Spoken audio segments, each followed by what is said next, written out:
Assalamualaikum warahmatullahi wabarakatuh. Sebelumnya perkenalkan, nama saya Siti Munawaris Zahra dengan NIM terakhir 198. Di sini izinkan saya untuk memberikan info terlebih dahulu yang dimana untuk kamera saya itu sebenarnya murni seperti ini. Jadi mohon maaf jika warnanya berwarna gelap, tidak bening seperti kamera pada umumnya. Lalu di sini saya akan mengimplementasikan suatu mekanisme keamanan untuk suatu program, di mana program ini tugas mata kuliah saya di pemrograman web di semester 4, di mana saya gunakan untuk mengimplementasikan keamanan pada mata kuliah pengamanan data. Dari mana di sini saya menggunakan 5 mekanisme keamanan. Yang pertama yaitu menggunakan anti-SQL injection, penggunaan prepared statement, yang dimana di sini saya menggunakan 2 fungsi, yaitu function yang MySQL prepared dan juga MySQL STMN breed parameter, di mana suatu keamanan mekanisme ini itu digunakan agar jika terjadi suatu perentasan database, itu database kita itu dapat memanipulasi. Jadi tidak langsung database kita itu tidak langsung terbuka, tapi masih ada suatu tahapan yang dimana data yang masuk dari hasil register, datanya itu register atau data-data yang untuk mengupload hasil artikel ini yang masuk di database itu tidak jadi untuk jalannya hasil upload ke database ini tidak langsung dalam perintah MySQL-nya, tapi ada pelindungan dengan menggunakan function ini. Selanjutnya ada di login, lalu juga ada di register, dan juga di tambah admin. Selanjutnya yang kedua yaitu hasil enkripsi password, yang dimana dengan menggunakan perintah function password hash di bagian login ini di bagian ini untuk menggunakan password verifikasi juga, yang dimana setelah fungsi function hash ini untuk memerintahkan untuk fungsi yang dimana untuk melakukan penyimpanan password dalam bentuk enkripsi, dan juga ada di tambahan admin juga. Selanjutnya saat login itu akan menggunakan suatu perintah password verification agar hasil untuk membaca dari deskripsi form inputnya itu untuk melakukan persamaan pada hasil password enkripsi yang ada di database-nya. Di sini ada di 2 itu tadi, dengan hasilnya itu ini. Jadi nanti yang masuk di database itu bentukannya hasting seperti ini, tidak dalam bentuk plain text password langsung. Selanjutnya di sini saya menggunakan user authorization, yang dimana saya menggunakan yang RBAC, Role Based Access Control. Nah, di sini bisa dilihat role ID-nya ada 2, yang dimana role ID pertama itu digunakan untuk admin. Lalu untuk role ID kedua, ini digunakan untuk para penulis yang mendaftarkan diri setelah melakukan register untuk bisa mengupload hasil artikel mereka di sini. Untuk di program sendiri itu di saat login, di sini ada if, ada logika, di mana di sini jika yang user yang dimasukkan itu dalam bentuk role 1, di database itu tersimpan di role 1, maka dia akan berlari hasilnya ke dashboard PHP key, dashboard dari admin. Tetapi jika masuknya di row 2, maka dia akan masuk ke hasil indeks dari penulis. Jadi langsung tampilannya itu masuk ke indeks dari penulis.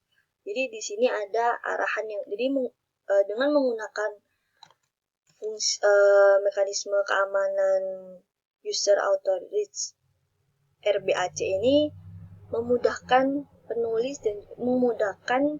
para penulis dan juga admin agar tidak jadi bentrok. Jadi tampilannya itu berbeda, dan tingkat keamanannya pun lebih aman. Jadi tingkat keamanannya lebih baik. Selanjutnya jadi di sini di program ada di login, lalu di register juga. Setiap seseorang yang mau melakukan register itu, maka dia akan masuk ke row 2. Yang dimana di sini ada variabel row ID masuknya di row 2. Tetapi jika untuk menambahkan suatu admin itu, yang dimana ini hanya dapat dilakukan di dashboard adminnya, maka otomatis akan masuk di variabel row 1. Selanjutnya di sini saya menggunakan mekanisme rate limit, yang dimana di sini ada di program saya di bagian login, yang dimana di login di sini di saat ada orang yang login tetapi dia melakukan 3 kali masuk berturut-turut gagal, maka secara otomatis akan masuk ke database keamanan kita pada tabel log keamanan. Nah, nantinya itu formnya akan terkunci, form untuk input untuk masuk itu akan terkunci dan akan muncul variabel dari sisa waktu, yang dimana di sini saya limit waktunya tersebut sampai setelah limit itu habis, maka baru bisa lagi melakukan input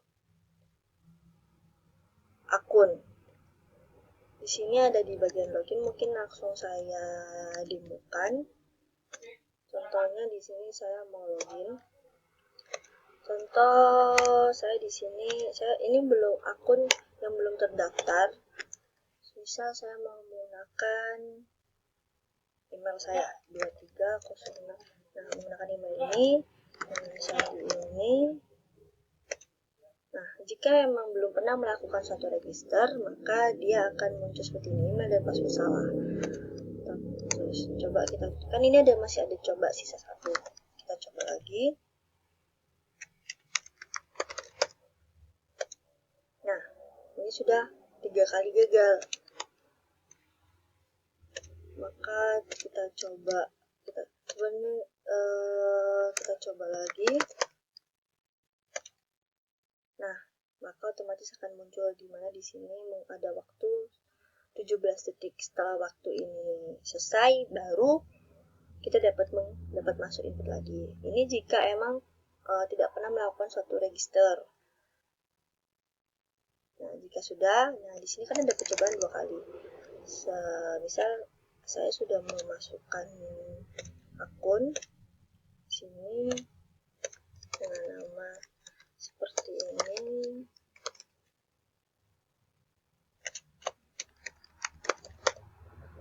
Nah, jika pernah melakukan register, maka dia akan muncul di indeks penulis ini, di mana masuknya di bagian row 2. Dan di saat suatu mekanisme limitnya anti-buffle-nya ini jalan, mekanisme keamanan saya yang terakhir, ya ini login aktivitas user atau aktivitas yang mencurigakan, itu juga berjalan bersamaan, yang dimana di saat memasukin dashboard admin ini untuk akun admin,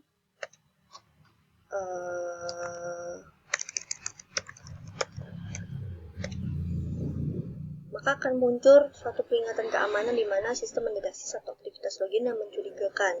Nah, di Di sini tidak hanya muncul di sini di bagian untuk di bagian program itu saya taruh di bagian ini dashboard.php yang dimana ini logikanya masuk. Nah, pada variabel pesan aksi ini memunculkan untuk bagian ini berjumlah yang muncul berapa.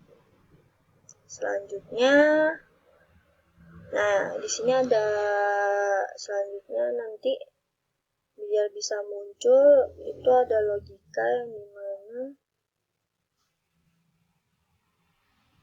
di sini saya menambahkan query ini, query logging yang dimana mengambil dari koneksi dari database masuk ke database tabel log keamanan. Di sini variabel jumlah log itu untuk memunculkan berapa jumlah yang aktivitas user yang melakukan kecurigaan. Lalu sistem mendeteksi jumlahnya. Nah, tadi makanya dapat muncul seperti ini. Nah, di sini dapat dilihat jika email ini itu melakukan upaya false.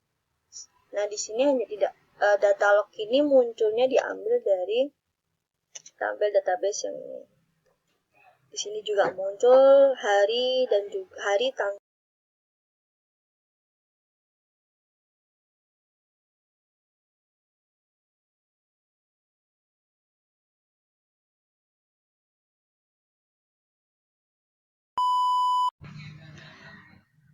Mohon maaf sebelumnya baterai saya habis mati, jadi ini saya akan menjelaskan ulang kembali yang dimana setelah terdeteksi adanya suatu brute force, di sini akan muncul keterangan seperti ini. Selanjutnya juga ada waktu yang dimana tanggal, hari, jam, pukul terjadinya suatu aktivitas ini.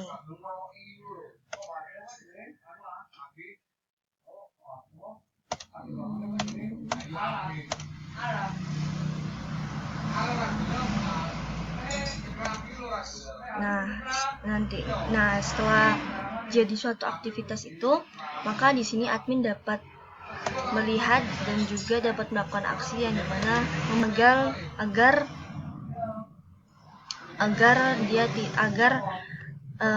aplikasi ini tetap terjaga aman dari suatu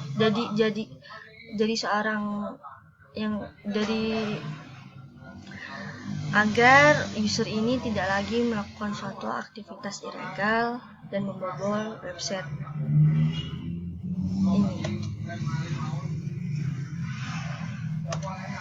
Nah, di sini sudah berhasil diblokir. Secara tidak langsung di database kami juga email itu juga sudah terhapus. Sekian, terima kasih untuk penjelasan dari mekanisme keamanan dari website saya. Mohon maaf jika ada salah kata dan salah pengucapan selama saya menjelaskan untuk implementasi dari mekanisme ini.